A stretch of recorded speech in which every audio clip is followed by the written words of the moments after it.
K-pop so about the Fanaticos. This is Editor to do another boxing analysis. This will be a thorough, in-depth analysis between Jamel Charlo and Tony Harrison. No, let me reverse that. Let me flip that and reverse it. Tony Harrison versus Jamel Charlo. Can't be disrespectful. Why did I say that? Because Tony Harrison earned that right fair and square.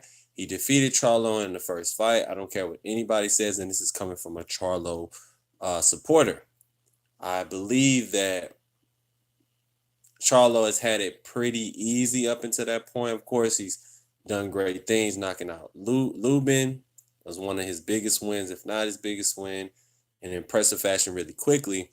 But when you face somebody as technically brilliant as Tony Harrison, who has all the tools, all the slip and dips, all the slickness that you can handle, you must understand that Tony Harrison is, if he continues to train the way he trains and thinks the way he thinks, this is a thinking man's sport.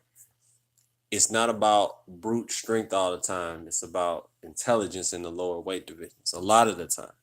And athleticism plays a big part. Don't get me wrong.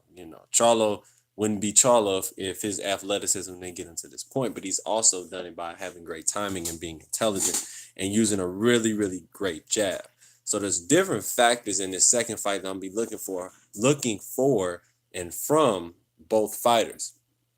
I feel that Tony Harrison has a really good jab. So one of his keys to victory really quickly out of the 5 keys to victories is his jab. Use up and down jab, use up jab, stab jab. You can use them all. Use them all at the right time. Switch up the speeds of those jabs. And you should be very successful that night if you land more than 10 jabs per round because they'll keep Charlo offset and keep him thinking. Number 2, of course, your defense. Without your defense, you wouldn't be the fighter that you are today. Make sure your defense is just as tight as it was in the first fight, and you should be fine. That means slipping. That means parrying. That means taking the jab away from Charlo and hitting him with counter shots. Now, on to number 3 is counterpunching. Counterpunching keeps everybody punch drunk and confused. If you can counterpunch effectively and take away Charlo's best punch, which is Jamel Charlo, then that's his uppercuts. He has great hooks. He has great everything, to be honest. But he throws a lot of straight right hands. So if you can move out of the way of those straight right hands and land your straight right hand, only great things can come from that. And sit in the pocket and do it like you did last fight to make it really convincing and make it an eye-popping shot that makes the head flip back. It's always a great thing. Number 4 is ring generalship. You must be the ring general in there. You must be the person who is either looking like they're dominating or is dominating. And number 5 is pick your spots with your shots. Pot shot when you need to, hold when you need to, because you're going to need it. Because Charlo's going to be coming full force looking for that knockout. He's not going to fuck around with you. He's not going to play with you. That's just what it is. Those are the 5 keys to victory for Tony Harrison. 5 keys to victories for Charlo in this second fight, in this grudge match, this rematch, this Armageddon match. Big fight. And I feel like Charlo, number 1, you know how I am, jab first. The jab sets up everything. It sets the table. It's just like when you go sit down and your mother or your grandmother is at the table or your father and grandfather and like, you got to set that table. So you set the table. Get your forks, get your spoons, get your your cutlery ready, and start digging in, start eating. So start digging in with the jab to the guts, pop him in his mouth a couple times, pop him upside the head. Don't hit him on the forehead too much. You don't want to hurt your hand, but just be very intelligent. Work the jab up and down and slow Tony Harrison's progression down and keep him thinking.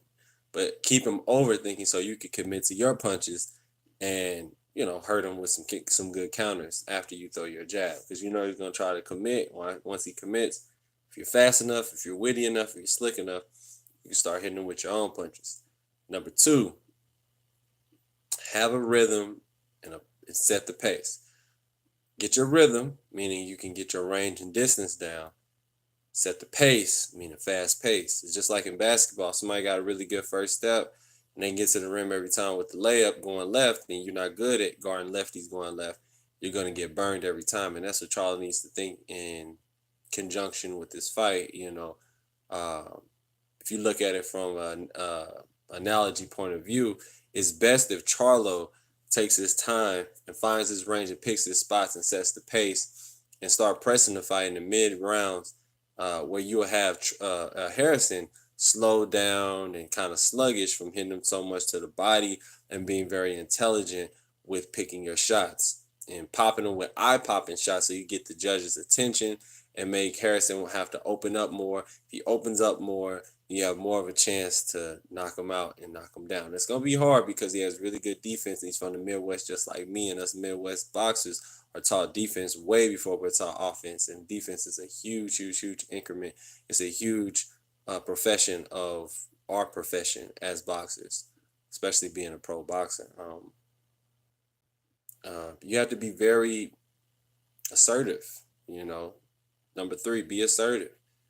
Take the initiative. Every single round, you should be first. Be first. Be first. You weren't first in the first fight, and that's why you got burned.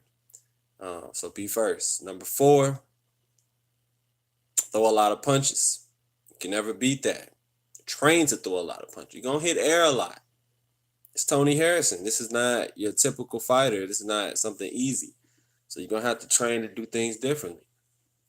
So you won't get so tired. Simulate while you're sparring, throwing a lot and missing a lot. So you can get used to hitting air, and eventually you'll hit something. Look at Mosley. In the beginning rounds, he was hitting air, and then he just kept throwing. He finally got the overhand right through and just couldn't finish.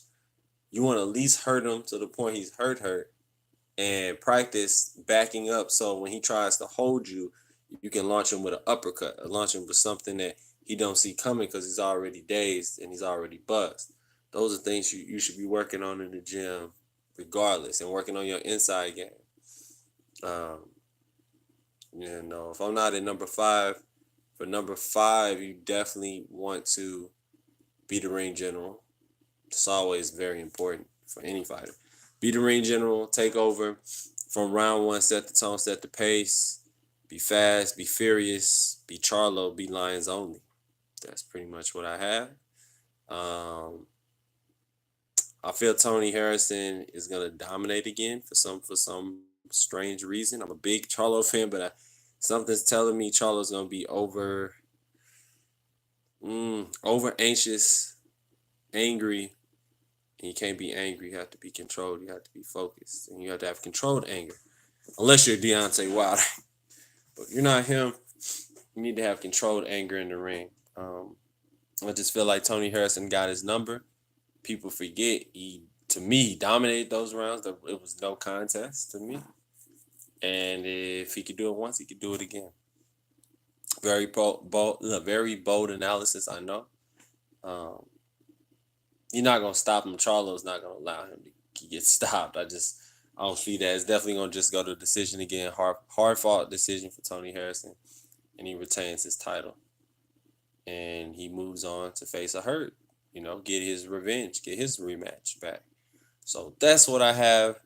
Try to get it in under 10 minutes for you guys. I don't want this to be super long. It's just an analysis video.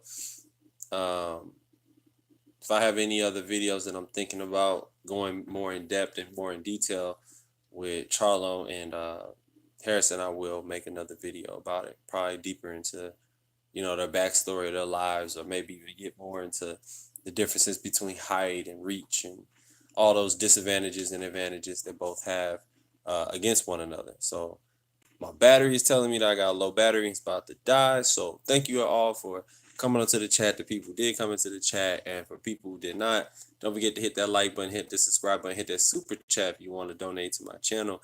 Everything is much appreciated, no matter how much you decide to donate. So thank you for coming onto my page, like I told you once before, and I get back to you guys. You already know for more boxing news, analysis, and updates.